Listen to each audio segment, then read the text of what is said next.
de Radio Classique. La matinale de Radio Classique avec David Abiker. On est déjà en train de discuter du blackout espagnol avec Emmanuelle Vargon, c'est l'invitée du 8h15. Elle va patienter, moi aussi, avant d'évoquer la question. Tout de suite, c'est l'éditorial de Guillaume Tabar. Bonjour Guillaume. Bonjour David. Alors que le meurtrier de la mosquée de la Grande Combe s'est rendu à la police italienne, la gauche s'en prend violemment à Bruno Retailleau, le ministre de l'Intérieur. Que lui reproche-t-elle ? Écoutez, elle l'accuse d'abord d'avoir réagi trop tard et d'avoir tardé à se rendre sur place. Franchement, ce procès ne tient pas la route.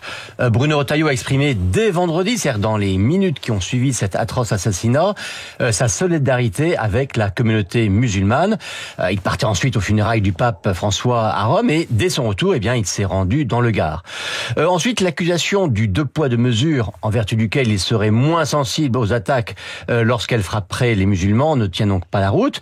Mais le procès plus grave et pour tout dire plus ignominieux qui lui est intenté est d'avoir carrément du sang sur les mains pour avoir nourri une supposée islamophobie dans le pays. Les autorités de l'islam ne considèrent-elles pas aussi que les musulmans sont regardés différemment des autres Français ? Alors ça, c'est ce que dit notamment le recteur de la Grande Mosquée de Paris, mais d'abord, ce reproche, il ne le reste pas au gouvernement.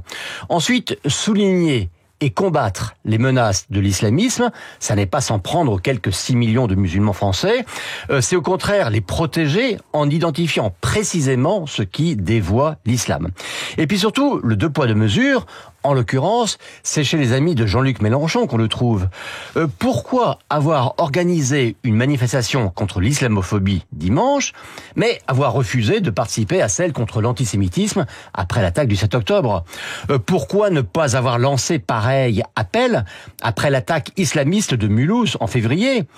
Pourquoi dénoncer de l'islamophobie quand un homme est poignardé dans une mosquée, mais ne pas déceler de traces de christianophobie quand 3 personnes sont tuées de la même manière dans une basilique à Nice.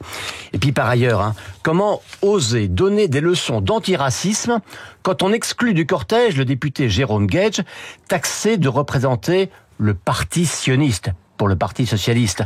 Et comment prétendre se poser en rempart de la République quand on laisse dire et qu'on ne condamne pas le collaborateur d'une députée insoumise qui appelle carrément à constituer des brigades d'autodéfense populaire au prétexte que la police et la justice en tant que telles, seraient des propagatrices de l'islamophobie. Alors Jean-Luc Mélenchon ne s'isole-t-il pas chaque jour un peu plus en faisant de la récupération politique sur ce drame ? Écoutez, je crois au contraire qu'il sait très bien ce qu'il fait. D'abord, d'une part, il conforte son image, aussi usurpée soit-elle, d'unique défenseur des musulmans de France.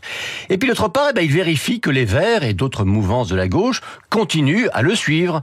Vous voyez, constituer un front anti-Retailleau, c'est une ficelle bien commode pour entretenir des réflexes unitaires à gauche chez des gens qui feignent pourtant de ne plus vouloir d'alliance avec LFI.